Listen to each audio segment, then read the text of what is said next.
And while all of these topics are of great interest and relevance to the community, it seems to me that tonight's guest holds a very special place of importance in a library, a repository of books. Kenneth is a rare book specialist and an appraiser, and the proprietor of the internationally known Brattle Bookshop, one of America's oldest and largest secondhand antiquarian bookstores, and is located in Boston's downtown Crossing. The Brattle has won the Best of Boston awards for both the Best Bookshop and the Best Antiquarian Bookshop. The impressive third floor of Ken's shop houses first editions, collectibles, and fine leather binding, and it's a rare book room. Additionally, Ken is a member of the Antiquarian Booksellers Association of America, the International League of Antiquarian Booksellers, you see why I need my cheat sheet, the New England Antiquarian Booksellers of America, the Massachusetts and Rhode Island Antiquarian Booksellers Association, the Committee for the Boston International Antiquarian Book Fair and Boston Society. He is also a fellow of the Massachusetts Historical Society, as well as serving on the Board of Overseers of the USS Constitution Museum. A man highly skilled in his area of expertise, Ken appraises books and libraries for Harvard, Boston University, Boston College, Northeastern University, Simmons, Suffolk, Tufts, Babson, Fletcher School of Law and Diplomacy, the FBI, and others. And thankfully, to our benefit, Ken also lectures on the antiquarian book field to library groups. And so, it is with great pleasure and honor that I introduce to you this evening, Kenneth Walls. Well, thank you. And after that introduction, I'm actually going to tell one story I don't normally put in it. And what I do in the talk is mainly tell stories. But there's one that, talking about the libraries, starts off in any case. But the talk will last between 45 minutes and an hour. The first half hour, 40 minutes, I'll talk about a little bit about the history of the store, places I've been, books that I've seen, unusual things that's happened at the store. I also, and I hope some of you watch Antiques Roadshow, because it's a lot of fun to do, and the better the ratings are, the more they're going to do it, and I've appraised on that, and I'll give a little idea of how that works. Then the next 15 or 20 minutes, what I'd like to do is question and answer, because I can go on and on and on and on about old books. And at least with question and answer, I can go on about what you want to listen to. The last minute or two of the talk, I'll tell one or two last stories, and then I'll end the formal part of the talk. I will stay, though, if anyone's brought any books, if anyone has any other questions they just want to ask privately, I'm more than happy to do that. But I do it in no order whatsoever. Just sort of people crowd around me. I don't do it to everybody. Any order that's added to that makes it take much, much longer. And my wife says, at the point I'm at now, I only work half a day. I get in at 5:30 in the morning. The store closes at 5:30. It's 12 hours. It's half a day.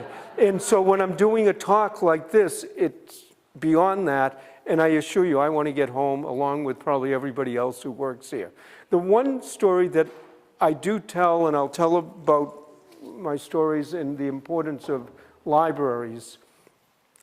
My father grew up in Boston. He started the store. In 1949, my father was getting married. My mother had $500. They bought half interest in the Brattle Bookshop, which was going out of business. And my father built the store in his great love of books, his hard work, his knowledge, and he was a bit of a character and a showman. And I'll describe a little of that. But one of the ways he first got interested in books, he grew up in the East Boston section of Boston, which is near Logan Airport in that area. And he was not the biggest kid, and it was a rougher area, even with the little kids. And when he was 5 and 6 years old, he used to go to the storytellings at the East Boston branch of the Boston Public Library. And the lady there, he described, used to read from the Scribner classics, the N.C. Wyeth, the Maxfield Parrish, and all of the stories of the Three Musketeers and all that. And he used to memorize all of the stories. And then when he went out on the street, he would he could retell all the stories to the kids on the street. And some of the bigger kids told other kids not to fight with him because he was the storyteller and they liked the stories. And that all came from the story hours for young kids at the Boston Public Library. And one of the reasons why, when you said story hours and so on, I mean, I like what I do in talks, but we don't have a lot of young kids here for that. And I'll tell you, even the younger people who would come to talks occasionally, they don't do it anymore, but there was a little town outside of Boston called Westwood. I don't know if any of you know it, but they used to have, the 5th grade used to have a job day, basically a career day. And they'd have 5 or 6 speakers. Well, they had a career month, I guess. At the end, last day, though, they'd have 5 or 6 speakers. And one of them was a radio broadcaster, another was a musician. They invited me to come. There was a sociologist who specialized in serial killing. But he said he never interviewed a serial killer except in jail, in any case. But, you know, and there was a woman who was the diver at the Boston Aquarium. And you talk to these kids, and it was just wonderful. And what I used to do to try to get their interest a little is there were usually about 60 kids there, and I'd bring 60 newspapers from the early to mid-1800s. They're actually fairly common, you can get them, and I'd give them out to every one of them. And, you know, you realize these are, you know, 5th graders, and, you know, you don't know if you're getting through, but one of the students sent me a letter afterwards, and he says, well, I really don't collect or care about books, but he said, that newspaper you give me, I collect coins, and I wonder if somebody bought one of your newspapers with my coin. And just to put that together really impressed me to the point where I remember it enough. In any case, like I said, my father bought the store in the 1949, and we've had, he built it with his great love and hard work, and we've had 7 different locations over the years. And it's always been in Boston. People call us from Brattle Street and Harvard Square saying, where are you? We tell them we're downtown. When my parents bought the store, there used to be an area of Boston called Scully Square, and there was a little short street called Brattle Street. To make it more confusing, the street doesn't exist anymore. It's where Boston City Hall Plaza is now. And every time my father would move, when it was planned, he'd move the best books to the new location, then he'd run sales, half price, 50-cent dollar. And anyways, last day of the sale, everything was free. And he would literally have hundreds of people line up with bags, packs, satchels, whatever, ring a big bell, people would go charging into the store, grab whatever they could grab. 5 minutes later, he'd ring the bell again, they'd leave, the next group would come in. And over the years, he gave away over 250,000 books that way. Now, the last time he did this was in 1969, and we were moving from the end of Washington Street near Boston City Hall to West Street, where we are now. And there were books left over. And like I said, my father was a bit of a character and a showman. And if you can sort of picture this, he hired a covered wagon with a cowboy and a horse team. And on the cover of the covered wagon, it said, "Go West, book lovers. Go 5 West Street, Brattle Bookshop." And they filled it up with books. And they drove her from the end of Boston City Hall up Court Street by Tremont to where the Boston Common, to where West Street is, and then back down Washington, with my father sitting in back throwing books out the whole way. Now, the superintendent in charge of traffic was a friend of his, told me he could do it all morning, but within an hour, the city was at an absolute standstill. They told him to stop, he didn't care. He had gotten his point across. And when we first moved on to West Street, we were in a 5-story, 150-year-old wooden building, absolutely crammed full of books. In February of 1980, I got a call at 4 in the morning, the building was on fire. It literally burnt to the ground. I mean, it was 100% gone. But we found a storefront a few doors up the street, rented folding tables. People either sold, gave us, donated books. Kevin White, who was the mayor at the time, came down with a carload of books. And within a month, we reopened. It was a meager stock, but the main thing was just keep going. Next 4 years, we slowly but surely rebuilt the stock. 4 years after that, we bought the building we're in now, which is next door to... What year was that? 1980 is when it burnt down. 1984 is when we moved into the building that we own now, which is next door to where the building burnt down. And for any of you who've been to the store, we have outside stands at $1, 3 and 5, 2 floors of general use books, and then the 3rd floor with rare books. And that type of business, the large old general secondhand bookstore, is a dying business. And it's not, especially in the inner cities. And it's not dying as people don't like books, buy books, sell books, read books, but particularly in the cities, property value has gone so high, that rent has gone so high, that old bookstores, which I will assure you are not the most efficiently run businesses in the world, one right after the other have gone out of business. Now, we own our building, so I hope to do this for years to come. The building is built out of steel and concrete. It has every sprinkler alarm system you can imagine. And it's easy to joke, looking back at 1980, we know it won't burn because we burnt a building down next to it and it didn't burn. I mean, literally, you can still see the outline of our old building there. But I've done this all my life in a way. My parents say my first word was book. I honestly don't know. I'm sure they were talking about them all the time. And I worked after school in elementary school, junior high school, summers during college. I have a degree in chemistry from the University of Massachusetts. I was going to get a doctoral degree at the University of Wisconsin. But in 1973, I needed a year off. My father's health wasn't that good. That year now is 50 years. And I don't regret for a minute that I'm doing this and not in a laboratory somewhere. And one of the real fun parts about this business is the treasure hunt, never knowing what you're going to see, the people you're going to see, the people you're going to meet, the houses, the estates. And we go out to estates almost every day. And I'll relate a few of those stories to you. And sometimes, too, it's even the people who work for us that are characters. When I first started working for my father, again, he wasn't well, so I was really running. I hired an employee, and about 2 or 3 days after I hired this employee, an older man came in. Now, I don't know whether I'd still say he was older, but he was definitely older at that time, and he asked for an obscure author, novelist named Doniford Yates.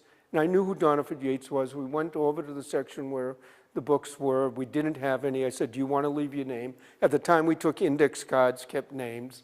And the man said, no, I really don't, but I'll check again. He leaves. My new employee walks up to me. He goes, does that man come in here often? And I said, you know, I really wasn't paying that much attention. And he goes, oh, well, that was J.D. Salinger. I used to date his daughter. You know, I mean, so you never know. And then, again, in this one employee, one of the most memorable introductions that I've ever had, and again, this is almost 50 years later. A month later, we had, my wife for a time worked, like she likes to put it, for Boston's local professional basketball team. So she worked for the Celtics for a number of years, but we had 4 tickets. We said, Hugh, do you want to go to the game? And he said, sure, but give me the tickets. I'll meet you there. I'll take someone. My wife and I get to the game. He's sitting there with a woman, and Hugh goes, I'd like you to introduce you to my wife, Mickey. We're getting divorced tomorrow. What do you say to an introduction like that? But anyways, some of the houses and estates we've been to. A number of years ago, I was out of the store. I got back. There was a message that a Mrs. Fisher had called and had some books. I called her up, and she said, oh, yes, my father died in Providence. He has 500 art reference books. We want to get the best price we can. We're inviting a number of dealers down to bid on them. Would you be interested? Well, 500 art reference books sounded interesting. They lived in an old street called Benefit Street up near Brown University. Got to the house, got led through a courtyard into a garage, second floor of the garage. There were 5,000 books. Well, it turned out her married name was Fisher. Her father's name was John Nicholas Brown. Family founded Brown University, one of the wealthier families in the country. And after about 6 months, I bought about 80% of the books I was interested in. I was pleased. She was happy. And she said, my mother has a lot of books. Would you be interested in going down to Newport to take a look at the books there? Well, their house in Newport is one of the mansions on the ocean. I mentioned this to my wife. She decided to come with me on this deal. And it was fascinating. At one point, being in one of those mansions that was still being lived in by a family, and at one point wandering from the basement to the attic all on my own without a tour guide saying, come here, go here, do this. It was fascinating. Another time I got called to Newport to do an appraisal. Now, when I come to groups like this, I do hundreds of free appraisals. As a matter of fact, my goal is that whenever you think of an old book, you think of me in the Brattle Bookshop. I don't care if you think of 10 others, just as long as I'm one of the 10. And one of the ways I feel I can do that is by giving out as much free information as reasonable. And if people can't make it to this, we do it now by email, photographs, FaceTime, letters, bringing things into the store. But in any case, I got called to a mansion in Newport. They needed an appraisal for a estate. In that, I do this formal appraisal that I discuss a fee. And it wasn't the Brown family, it was a smaller mansion they had, but it was the Perry family, Commodore Perry, Oliver Hazard Perry. And what they had was a whole stack of papers from the War of 1812. During the war, their family were privateers. Well, they're privateers if you're on our side.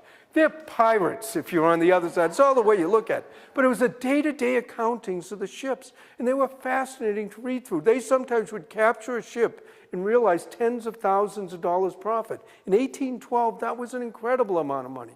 Then one day, one of the ships got into a battle. The ship got hit. The captain got hit. He lost his leg.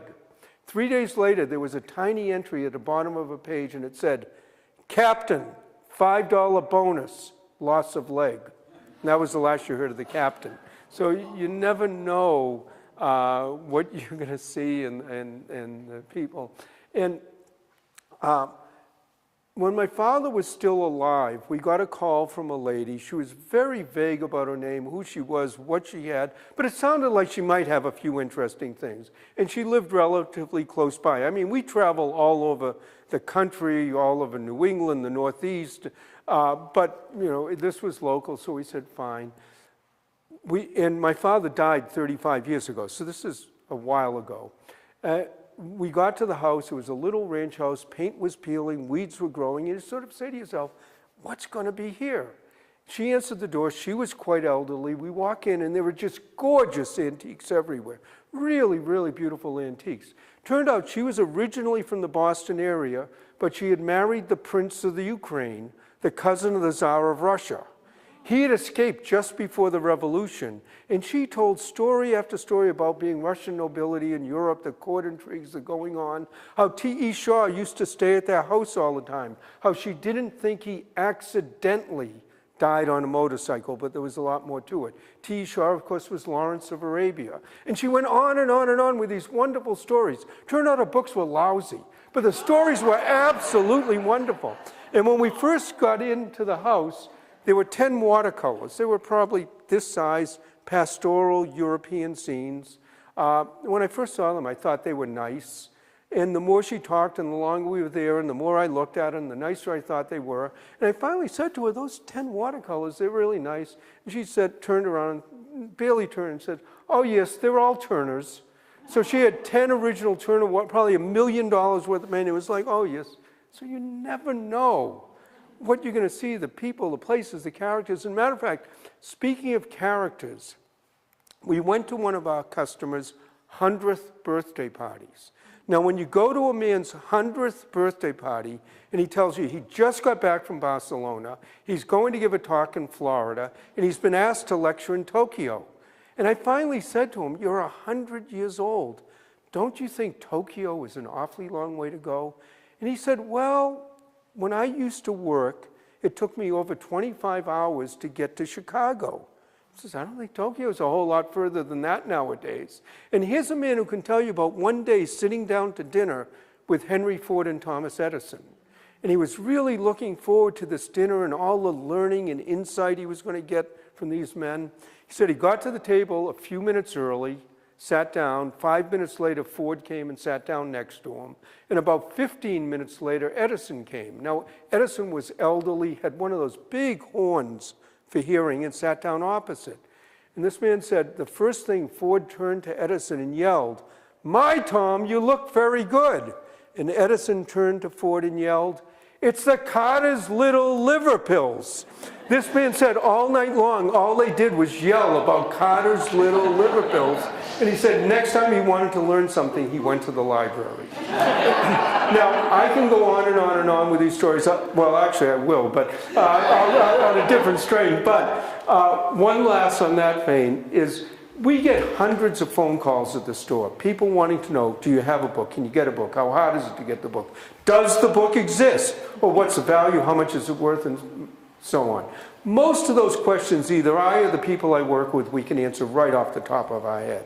Some take a little bit of work. Occasionally, you really have to do some research, but that can be fun too. But every once in a while, you get a call that really stands out. And again, this was a few years ago. I answered the phone, hello, Brattle Bookshop, can I help you? Lady with a very thick Irish brogue, elderly. And the first thing she says is, President Kennedy slept with me. Now, you have to admit that gets your attention. And she stopped and waited for it to sink in. And then she went on to explain that she had worked for the Kennedy family, and when he was 2 and 3 years old, he used to fall asleep in her arms. So he did sleep with her, but maybe not quite what you think. And what she had was a whole series of handwritten letters from the president. She wanted to get an idea on those. I was actually skeptical about that, whether, what she was going to do, but I thought she'd be fun. I met her. She was great, a lot of stories. The letters were fabulous. I gave her what I thought was a tremendous offer on them, much as I suspected. There was no way she could sell these letters. The letters were part of her life. I left a note behind. As far as I know, her family still has them, probably where they belong, but who knows? Maybe I'll hear about them someday. And that's one of the things that's a lot of fun. And when you're in the business that I'm in, you never can know everything. It's impossible. And actually, that's good, because if you knew everything, it would get boring. But you don't have to know everything. You just have to know who to ask. And in other words, if something comes in I'm not sure about, I can send a picture to a colleague, and there's a lot of back and forth. But still, when someone comes in with a letter of George Washington, and you know that George Washington held that letter, wrote his thoughts down, and you're touching it, I mean, it still can send a chill up your spine, or Thomas Edison, or Albert Einstein, or one of many, many people. I one time got a call from a museum, and they just needed a quick appraisal for insurance. In other words, they were loaning an item from one museum to another, and it needed insurance, and I was a member of the museum. I said, look, I'll do it for free. I'm happy to help, but I don't want to do it from your website. I don't want to do it from a copy. I want to see the original. They said, no problem.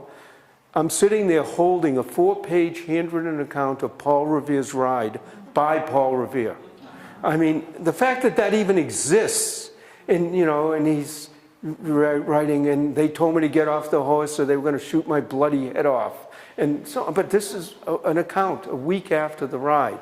And you touch that. Or another time I got called in by a museum, and they didn't say, my manager was with me, and they had a table like this with a few documents laid out, the Bill of Rights, the Pilgrim Charter, and a Declaration of Independence, not the first edition, it was a little later, but handwritten on it, this is a true and authentic copy, John Hancock. Actually, it was the Massachusetts State Archives, but I got to touch those.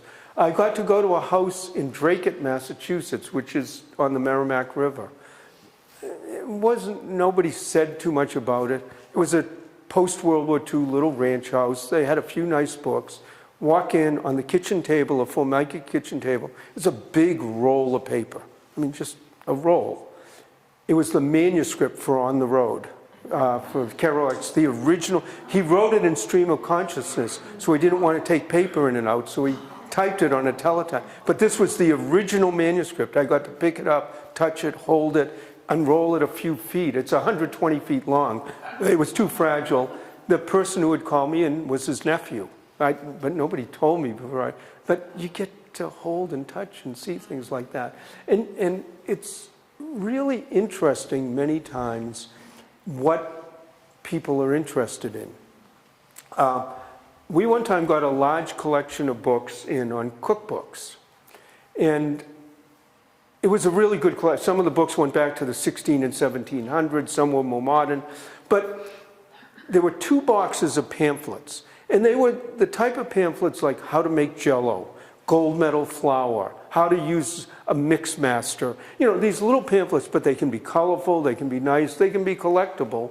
But 2 boxes were a lot of them. And I said to one of my staff, look, we're going to spend a lot of time on the valuable books. Just put these out on the dollar table. There's going to be some bargains there, but we just don't have time. Just put them out on the dollar table. And about 3 hours later, this man comes running in with one of these pamphlets. And it's hard to even describe how thrilled he was beside himself. He was just, I've been looking for this for years and years and years, and here it is, and it's $1, and he just went on and on and on. And I look at the pamphlet, and the title is Coconuts and Constipation. So again, you never know. Now, one of the things that sometimes people ask me, do I collect books? And no, with a minor exception. But what I do collect is stories. And you're not going to be able to see this, but I have page after page after page of either a word, a sentence, not a paragraph, just one word. Every single one of these is a story. And I could put them on the wall and throw dots at them, but I wouldn't want to do that to the wall, and just do a lecture from that. And the reason I don't collect books is when I was growing up, my father had the store. It was a family business. He'd bring home 5, 6, 7 books a day. Do that for 30 or 40 years. And you can imagine what a house, he meant to read a chapter, a paragraph, a phrase. So I read a lot. I read about books, book collecting. I read histories. I read biographies. I also read Stephen King and John Grisham. There's a book that John Grisham did called Camino Island, which is about book thefts, that has a very personal thing. After he wrote it, I actually talked to him on the phone. He sent me a signed copy of it and said he owes me a dinner because of it. I have not collected the dinner. I plan on it. If I'm ever in Charlotte, I do have his phone number, and I'll show up on the door. But if you read Camino Island, you'll see why he owes me a dinner about book thefts. But it's really a lot of fun. So I tend to bring the books back after I read them. My wife had a collection of over 1,000 books on jazz and signed jazz photos. She had some great items. She had a jazz photo of a bill for a thing with, it was Louis Armstrong featuring Billie Holiday, but it was inscribed, "To Pops Who Taught Me Everything, Billie." And she had but you know, a few years ago, she looked at the collection and said, you know, most of what I have 10 years from now, most people aren't even going to remember who these people are. And we had somebody who really, really wanted it, so she sold it. She still has a collection of about 20 different copies of Anne Frank. We have first edition and then some fancy and some, so she collects that. And, but we don't collect books on a wide scale. There is one collection. There are a lot of books in the 19th century that have decorative covers before widely used dust jackets. Now, dust jackets go back to the early 1800s, but dust jackets as we know them is around World War I because of printing technology. And the reason a lot of these 19th century books have very decorative covers is the publishers figured if you walked into the bookstore and they caught your eye, better chance you buy them. And there are people who collect books like this just for the decorative covers. And you can go to library sales, bookstores, auctions, flea markets, and pick up a lot of these very, very cheaply. There are expensive ones, but you can get them. And individually, they don't seem like much, but graphically, as a collection, they can make a great collection. And I actually have a collection like this myself. I got a book one day, it came in, had a picture of a toilet on the cover. The title was Flushed with Pride, The Life of Thomas Crapper. Anyway, so I took it home, I showed it to my wife, she took one look at it and said, we have to put that in the bathroom. So we did. About a week later, I got another book that had a big eye staring out of the cover. The title was We Never Sleep. It was a history of the Pinkerton Detective Agency, but with a big eye staring at you. Thought, put that in the bathroom too. Now, this is a little half bathroom. There's no shower, no steam. Next thing we did was we built bookshelves, and now there are 300 or 400 of these Victorian-style decorative illustrated books in the bathroom. People walk in, they're a little taken aback, loads of reading material. And one of the rules of the collection is that nothing can be valuable, because every once in a while a book will fall off the shelf and you can imagine where it ends up. Now, I will talk a little bit about Antiques Roadshow in a minute, but again, I'll sort of show what I can do with this. There's one here that says storage unit. I got a call, one of our customers, who was a good customer, he was running into some financial problems. And he, and again, this was a while ago, and he had a storage unit in Cambridge that he had a lot of books in. And it was a good storage unit. It was a nice one of these units that actually had electricity in almost all the units. And he called me and said, you know, could you come out and look? I need to sell a few things. And I said, sure. I knew he had some good things. But he postponed. And it's sort of frustrating sometimes when someone postpones on you because you've blocked out the time. But someone called me this morning, actually, because they had a cold and they hadn't tested yet, and whether, or someone has an emergency childcare, whatever. You postpone, it's totally understandable, and you reschedule, but you know, that block of time. But he called, we rescheduled, he postponed. We rescheduled, he postponed. Fourth time, he rescheduled, he postponed. And I finally said to him, Russ, if you postpone again, we're just not going to come. It's just not worth it. Fifth time, 8:30 in the morning, he calls. We have to postpone, but it's not my fault. It's just not my fault. And he explains that this is actually a sad story. The lady next to him, had the unit next to him, well, she was 30 years before her husband had run out on her. He was an abusive alcoholic and so on. And actually nobody really, probably for the best, but she had the unit next to him. And the night before, she was on her deathbed. And she said to her daughter, I have a storage unit in Cambridge. I want you to go to that unit. In that unit is a freezer. In the freezer is your father. She had murdered him 30 years before and put him in a freezer. Now, fortunately, the electricity never went out. But it was the storage unit next to Russ's. And the place was shut down. The police were there. It was on the news that night. And I said, okay, Russ, we can reschedule. You know, again, you never know what's going to happen.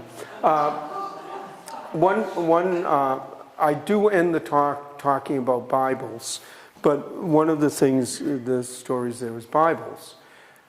My manager a couple of months ago called me down, and there was a customer, a woman. I can't emphasize how nice a woman she is, and I want to start out that way. She said, we haven't seen her in a while. She's here. Why don't you come down and say hi? I come down and say hi. She has a quirk, though. She eats Bibles, literally.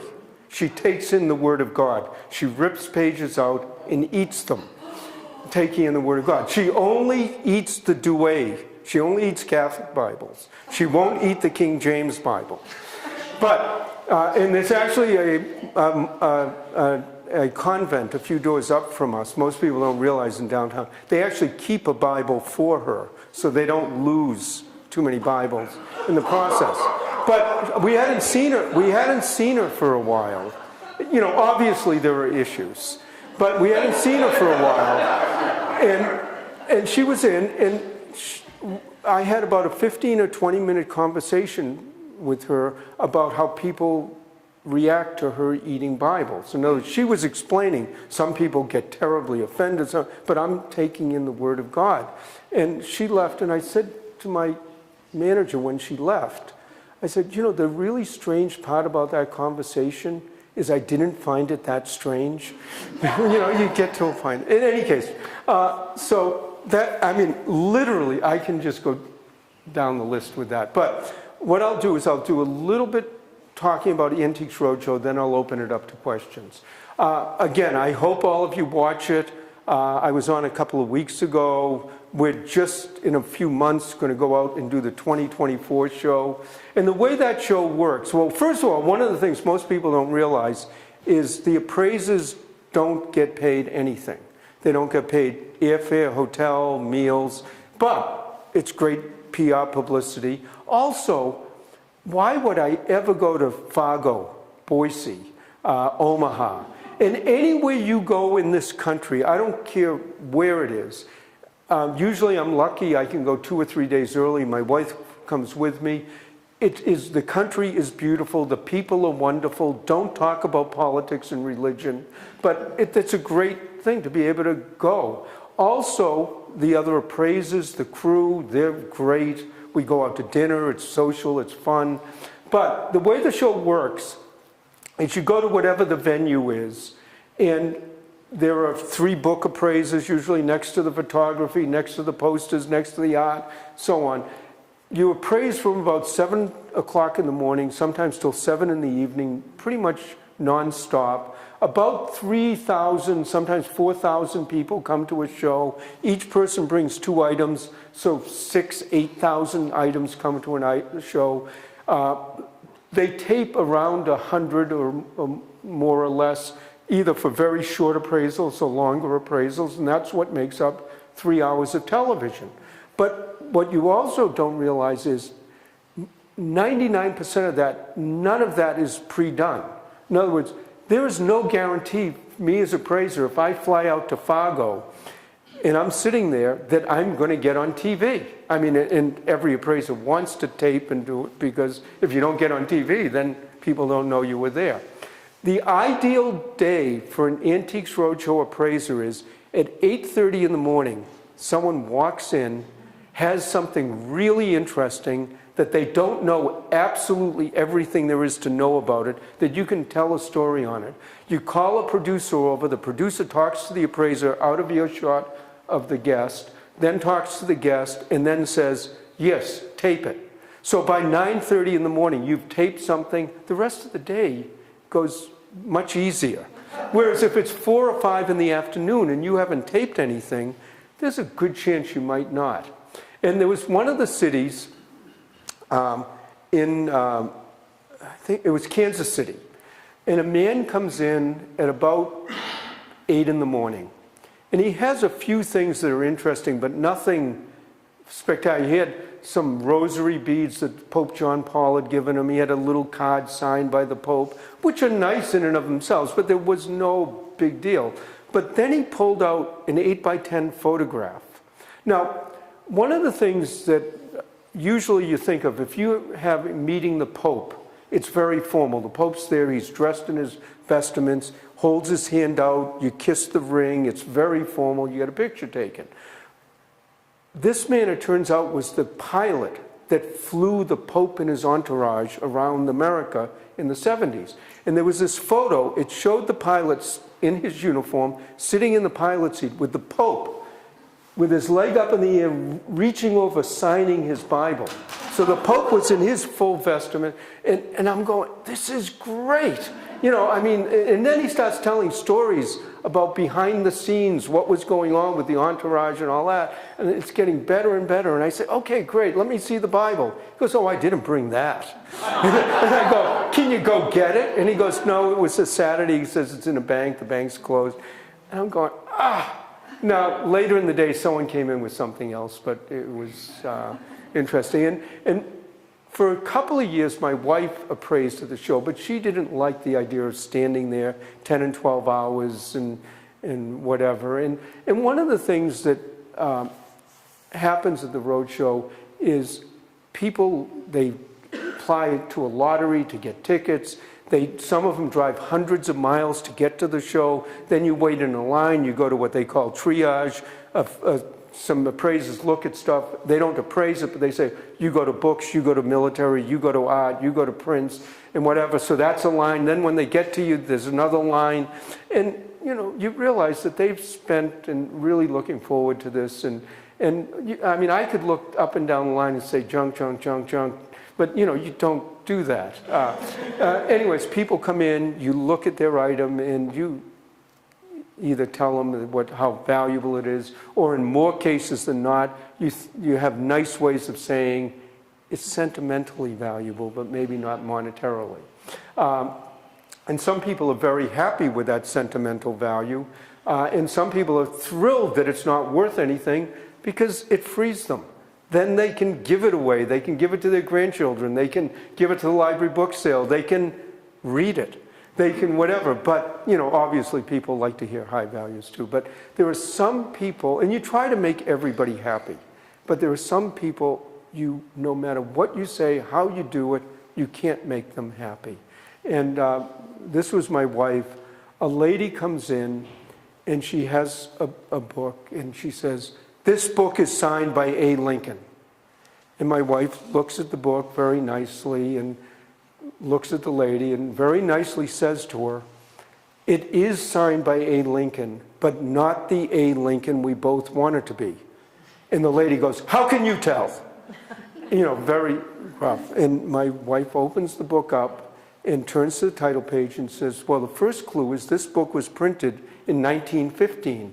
And the lady goes, "So?" And my wife goes, "Well, when I was in school, I learned that Abraham Lincoln was assassinated in 1865. She slams the book shut and goes, "You don't know what you're talking about," and goes off in a huff. Now, that's an extreme case, but there are some people who want it to be what they want it to be so badly that you can't do it. Now, it's getting on there. Again, I can go, well, one thing I will mention is I do a podcast. They're about 20 minutes long. I put one out every 2 weeks. There's over 100 of them out, just like this. So if you like the stories, Bradlecast, there's a card. But why don't I open it up to questions? And quite honestly, anything you ask me, I can go off on a tangent. So does anyone have any questions? You have. Just a quick one.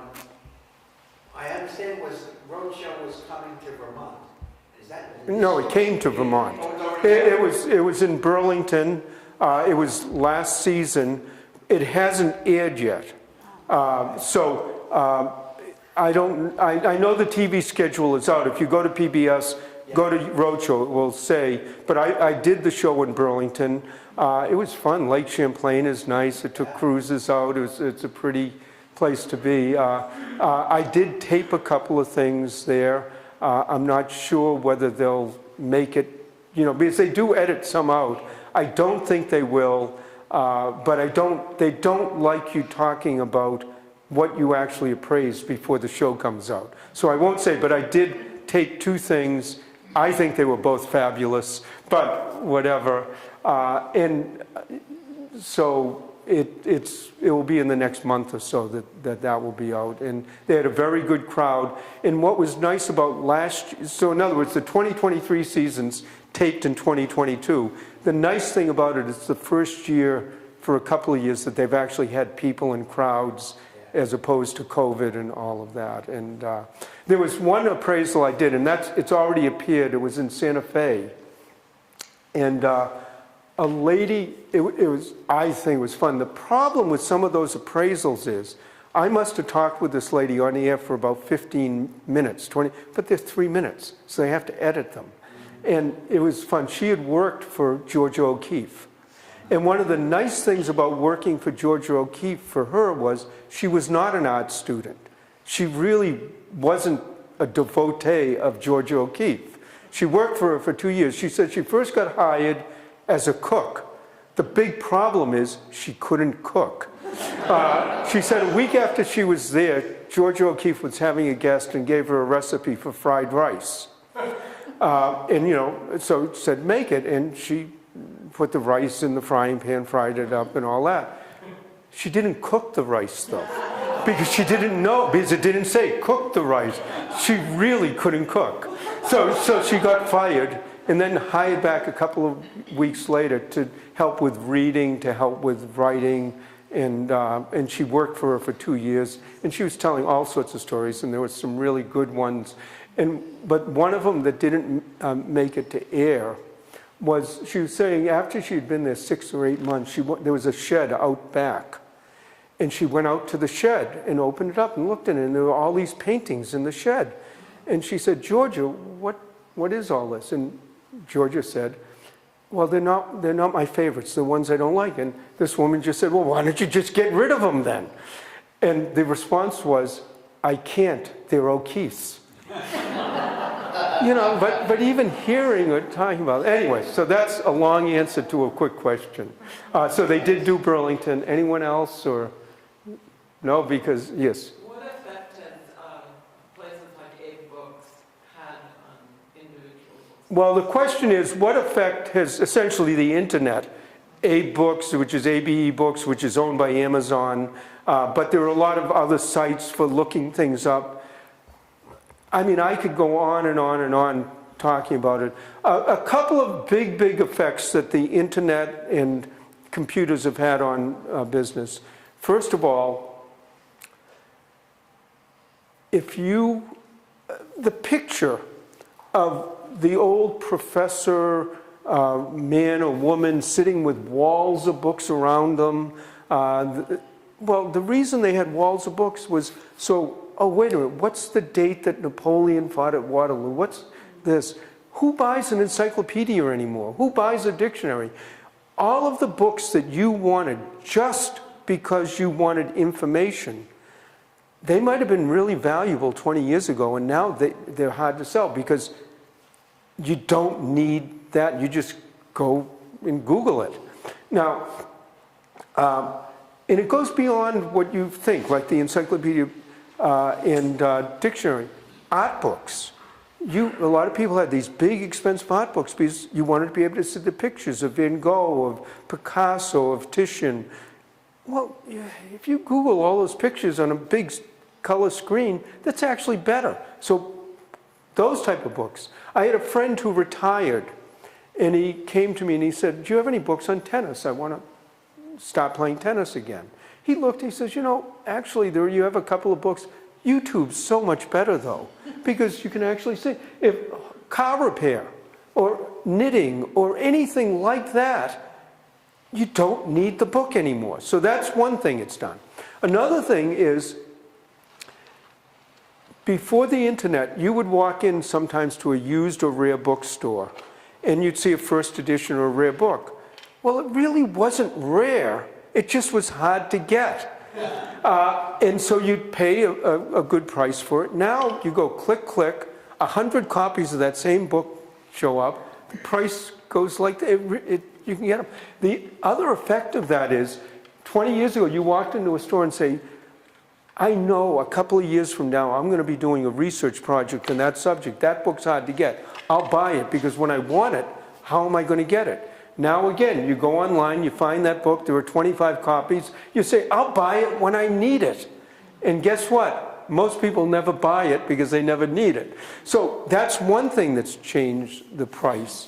But the sites online like A-Books and so on, if you know exactly what book you want and you know exactly what it is, it's a great way to get books. I mean, the problem is if you go into a bookstore and people like to be social, they like to browse, they like to look. You might find that book, but you might find a book next to it that you never knew about, never heard of, or go to the library and look at the stacks and find a book that's so much better that you would never see if you only used Abe Books. The other problem with Abe Books is people come to us and they go, I found this book online, it's $5,000 or $10,000. And I look at it and go, well, maybe it is, but were there any books online that were $5 too? People seem to forget all of those. Or they go, well, there were 25 copies. The average price is about $40. And I go, no, that's not the price, because if you're buying that book and there's one at $10 and it's the same, the price is $10. So what you're seeing online many times, especially if there are a lot of them, and I say the first thing to look at is how many, is if there's a lot of them, that's the first thing.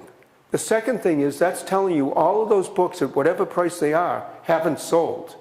And there is no editing on the internet. So there's no one saying, yes, this is right, this is wrong, this isn't, this is. So that's had its effect. And quite honestly, it's like any other tool. If you know how to use it and use it well, it's a great tool. If you don't, it can be confusing. Give me a cabinet maker's set of tools. The cabinet maker will make the most gorgeous cabinet in the world. I'll have a thumb swollen because I've hit it with the hammer. So it's the same type of thing, but it has affected it. It's a tool, and if you use it well, it works. Tell you what, I'll take one more question, and then I'm going to end with a couple of quick stories. And then, like I said, at the very end, I'll do appraisals, but I do it in a crowd scene. I don't do it way in the back. Yes? Hi, I retired a few years ago as a magazine publisher and haven't been doing anything. My wife said I need to start doing something, so I'm opening a used bookstore across the street, and I'm wondering how bad an idea that is, considering what you just said. Well, first, I have way too many books in my house, so I think I'm going to be moving them out to this other building and just sitting there. well, Is that kind of the case? anytime someone comes to me and says they want to start or use bookstore, I always talk to you. So it's a longer conversation. What was the magazine? Sorry? What was the magazine? You were a magazine editor. You want to start a used bookstore. What was the magazine? Movie Maker magazine. Well, Movie Maker. It still exists. I sold it. But so one of the things that I tell people when they want to work or start or in a used bookstore, I never want to retire. I love what I don't know. I'm not going to retire and edit a magazine, I guarantee you. But I love what I do. Like I say, I only work half a day. I plan on retiring when I absolutely can't do this. But one of the things people don't realize about the used book business is it's incredibly physical. If you buy 1,000 books in a fifth floor walk-up in 95-degree weather, you've got to carry 1,000 books out of a fifth floor walk-up 95-degree weather. When people start and you have a collection to start with, that's great. But you've got to figure out ways of getting more, because you'll usually do very well in the first month, and then you've got to be able to replace the books. But that's something I can talk to you about too. It's fun, and it's a tiny business on the world of business. So every store tends to take on the personality of the owner. So someone might do it this way, someone might do it that way. If it works, it's fine. And so I'd be happy to talk to you in more detail, but I won't discourage you because I make a decent living. But the one thing I will absolutely emphasize, it's a business, and it's got to make money.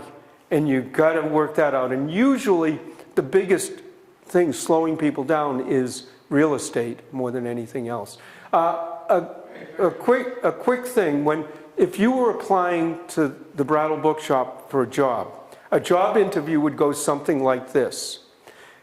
Do you have any old sports injuries, back injuries, arm injuries, leg injuries? Do you have anything that would prevent you from carrying 40 or 50-pound boxes up and down stairs? Our elevator just went out the other day, so we've been doing that. Then the next question is, do you have any allergies to dust, mold, mildew? We get through those questions, and then we go, okay, what's your background? Where did you go to school? But if you can't get through the first two, it's hard. But people can do it even working out of office and so on. I'd be happy to talk and encourage you. I'm going to end the talk because I can go on and on and on, but two things that come up often. I'll end with talking about Bibles, but one question that I get asked a lot is, what's the most valuable book that you've ever handled or had?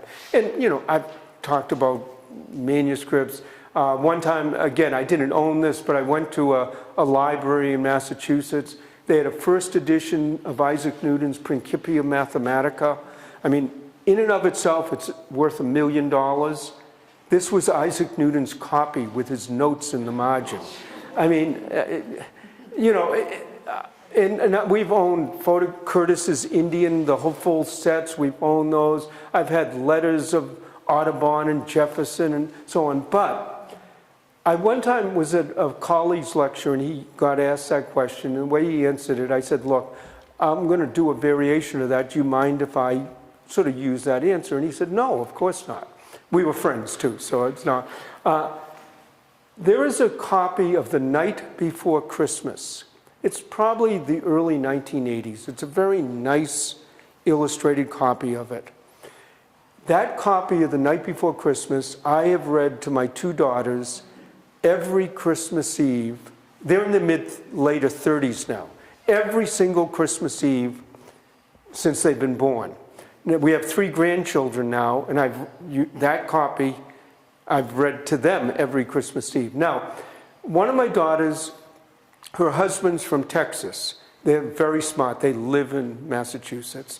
But in any case, she used to sometimes for Christmas go down to Texas to his family.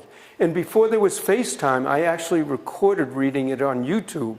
So Christmas Eve, she could do it. And now FaceTime works. My other daughter lives in Nairobi. And I read it to her and her son by FaceTime.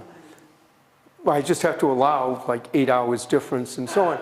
But that copy of The Night Before Christmas is more valuable to me than all of the other books combined. And I mean, and because of what it is. And that's how some books can be valuable. Now, I end talking about Bibles, and the reason I like to do that, other than eating, the reason I like to do that is the most commonly printed book of all time, always has been, probably always will be, is Bibles. And we sometimes get 5 and 10 calls a week with people who have 100 or 200-year-old family Bibles. In almost all of those cases, we have to say to the person, if this is your family Bible, it's been handed down over the generations, sentimentally, it's priceless.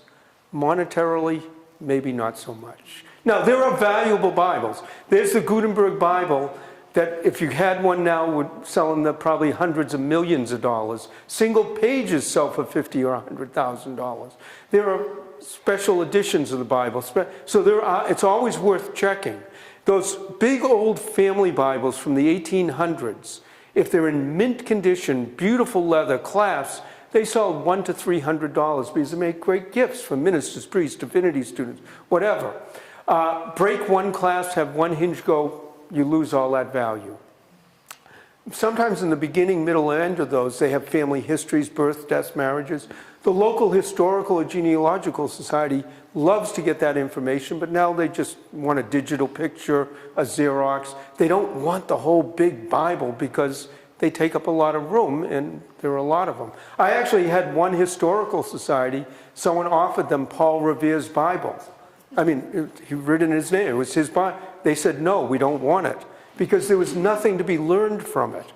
If he had done notes, now they convinced the people to give it to Paul Revere House in Boston, they found it a good home, but just the big old Bible. But I got a call from a large old church in Boston, well over 100-year-old church. And they had a large library in the church. And they wanted me in just because over the 100 or so years, they had a lot of books. They just want to know, was anything valuable? I spent a day there, and actually, there was some really nice books. It was fun. At the end of the day, the priest said to me, could you go down the basement? There were some more books. Went down the basement. There were some more books. I looked at them. And then there was a closet, actually, probably more like a small room. It would have covered the space behind that library. Priest opened the door, front to back, floor to ceiling, top to bottom. It was stuffed with thousands of old Bibles. And I looked at the priest, I said, what is this? He says, well, people hate to throw away a book. They feel it's sacrilegious to throw away a Bible. So what happens when a parishioner dies and the family doesn't want the Bible? They come and they present it to the church. And he says, what do?